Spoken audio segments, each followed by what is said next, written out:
Hi everyone, welcome back. And this is now the end of Chapter 8. With more observations supporting my thoughts or theories, I continue to reach the end of the book. I actually thought at the time that this was the end of the book, that what was being provided was about my experiences with visually seeing spirits and connecting them mostly to the afterlife. I reach conclusions based on my observations, which include there is life after death. We are visited by the spiritual world. Spirits do exist in our world. And in capital letters, there are spirits. For this part, I have chosen the song, It's Not Over Yet, sung by For King and Country. I've described many different encounters, but the list is endless as each encounter is unique. I have seen so much, including dogs, many cats, cats that are not house cats, humans that could be old, young, female, or male. Things I have no idea of what it is, such as a gray shadow that looks like a monkey or the glowing skeleton figure. They can be fast moving or slow disappearing. They can be recognized as nurses, doctors, or conversing groups of people together as a father and son team. Black dressed veil of lace covering the head and face. They could be floating or grounded, close or far away.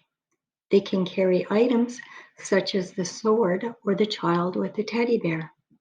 They usually are around my bedside, but many have come close to my head.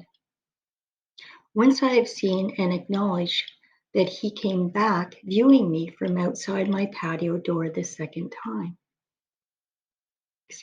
He was Asian, so I recognized him the second time. How they are presented can be just as interesting. There is the shadow type that have different levels of detail, but not to the point of watching a person such as you or me. The same forms can be with color, but not detailed color or grayish color. These forms are in my room. Usually in full figure form, and can be floating or standing on the floor. These figures are the most noted for moving their position, such as my sister or the one that jumped back when I startled him, or the two floating in the room. There are those that appear as if I'm looking into a glass. The color is there, but you can see through them. The amount of detail can vary. They can appear in the room full figured, or like looking at only a part of them, such as looking through a picture frame. The above two can almost be categorized as one type, with either being in the room or looking through a picture frame with different levels of color or detail. The other is very distinctive. It is like looking down a tube or round opening and has 100% detail as if I was looking at you beside me. The subject can be up close or further away within this round tube. These ones don't appear to be in my room. It is like they are somewhere else and we are looking at each other. They are also in a lit room as if during the day. I would put seeing my cat in this category, but when I viewed him, it was the opening that I focused on being too close, and this opening was jagged sawtooth waving and moving in synchronization to the cat's movement. The other ones I did not. The other ones I did not focus on the opening, other than looking through an opening that had around tube look. No movement in these entrances that I could identify. I also can't help but wonder if we appear in the clothes we die in. This comes from me as a curious person, just like any other. If this was true, then it would explain the man that had appeared more than once wearing an orange t-shirt Or the young kid with the hockey equipment on. What are the chances of being buried in an orange shirt compared to dying in an orange t-shirt? But maybe I have this all wrong. When I see a nurse with a uniform and a hat on, maybe it is the spirit of her body that takes this form of who she is and not at the point of death. Like the guy with the orange shirt.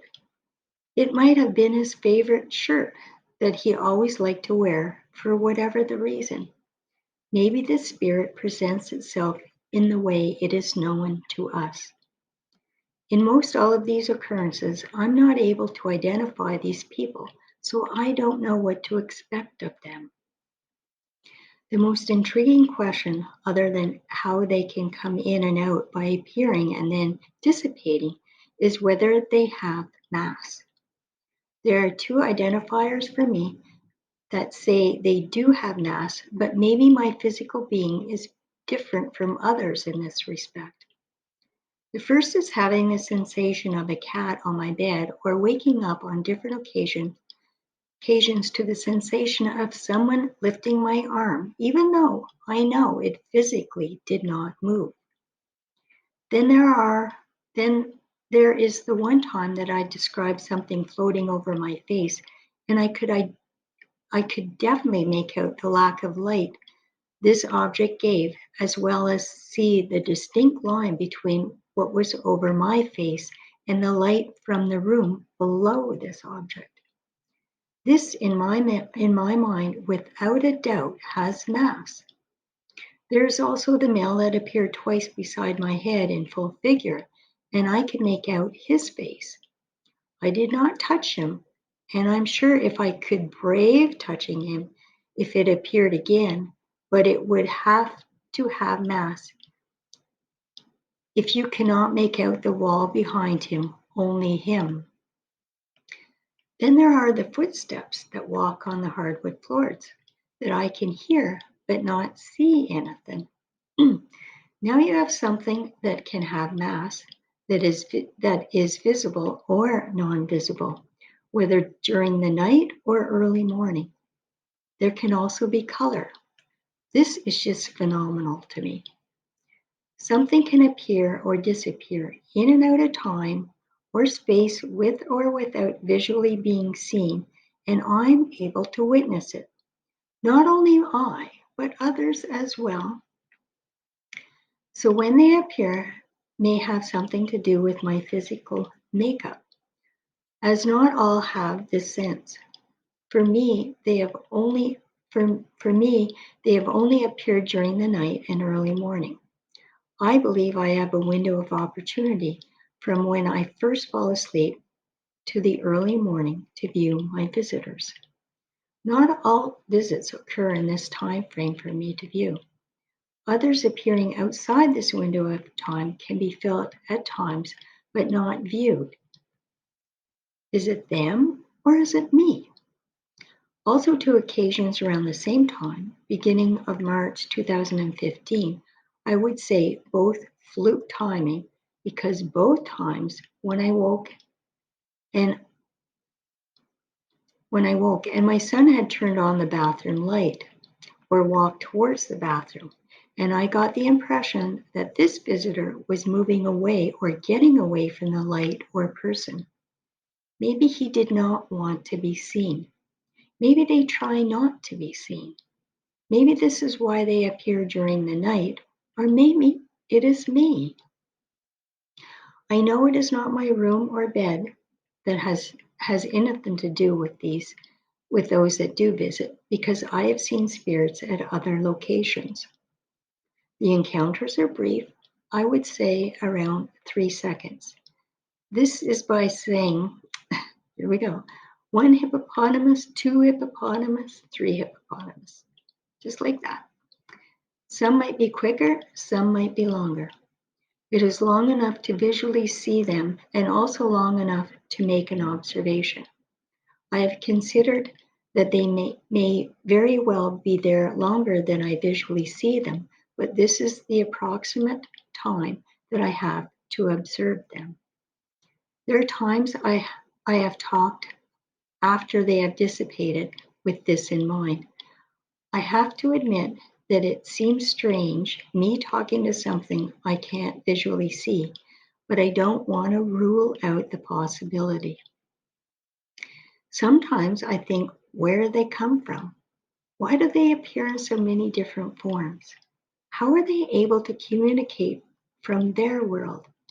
Is it the same world or does another place exist? The questions are endless. With all these observations and input that I have presented, I'm sure you can see how my encounters have gone from fear to fascination. To keep observing for anything different that might happen, to keep a watch out for my next encounter with my sister. It may be considered a gift or an insight beyond the normal, but what do I do with it other than writing and sharing my experiences with others? All I can do is keep observing the activity and look for clues that might bring us a little closer to understanding this other world or dimension. It is hard to comprehend or take it all in when you don't know it any other way than the way it is being presented to you.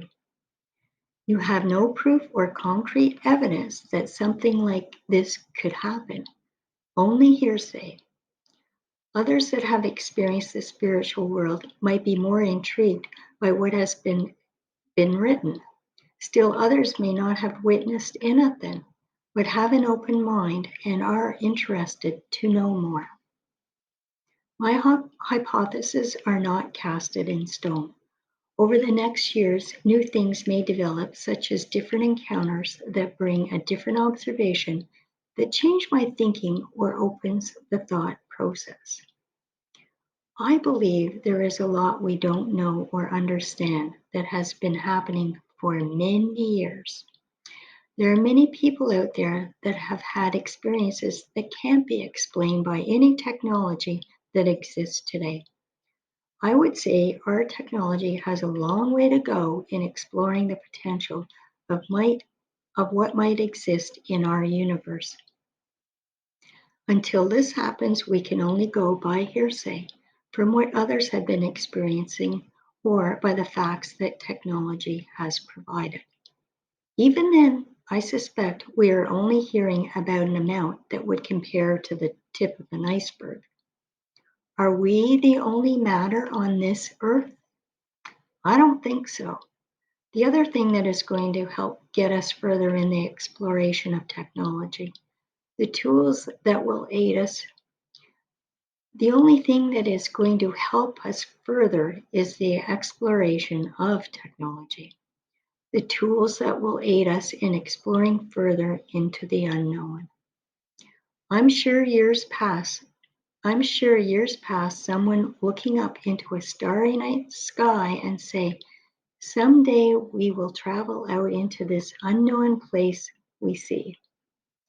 I believe that someday we will understand the spiritual world, but will we ever know the extent of it? For me, I'm a firm believer that there is life after death. For me, there is no doubt there is a spiritual world. Where it is, I do not know, but we are visited by spirits and they do exist in our world. If I have gained anything as a known fact from my experience, then this is it. And I wrote this in capital letters. There are spirits. Yes, to my friends and family, a few of you have held a secret that is very close to me, but no one knew the depth as to what was happening. It is not that I could not share my experiences with you. It was because of the part of me that I hold so close and secret. It was not the trust, but having to express my words, opinions, and thoughts to others. Please don't take it personally. You are also important to my life. Hugs always. The first person I wanted to read my manuscript was my mom. She reads many books, and I wanted her opinion whether she felt I did an overall good job of presenting myself in a manner that would be interesting and also getting the point across. Not only the presentation, but also the content or the extent of what is happening. Her reaction was very personal, something I had not considered, but after she brought it forward, I totally understood. This has been written by her daughter. She also lived through many of those painful years as I had. She lost a daughter, and now she is hearing from me, her other daughter, what was going on in my mind some 48 years later. She said, I need to talk to you about something. When Sandy died, it was hard on us all. We did not know how to handle it, so we turned to our minister for his guidance. He told us, a situation like this can tear a marriage apart, and what we needed to do was just go on as if nothing happened. It was hell, but that is the advice we received and followed. I personally don't hold my mom responsible for my pain felt during my sister's death. But after saying those words, I did recognize that we all react in situations differently. I felt I had no one to talk to or turn to during those days. My feelings were kept inside like a pressure cooker. I'm just glad I made it through. And so that ends chapter 8. And you can see, this is where I thought it all ended. This was the end of it. You know, it was only about seeing and observing spirits, the whole experience of that. But I've learned a lot more, and it's coming next, and I can't wait to tell you about it. It's amazing. It just blows me away. And what I do see, the more I was asking or the more I questioned, the more I was going to get. So stay tuned, especially for the next part, so I can finish my book. And take care, everybody. Bye.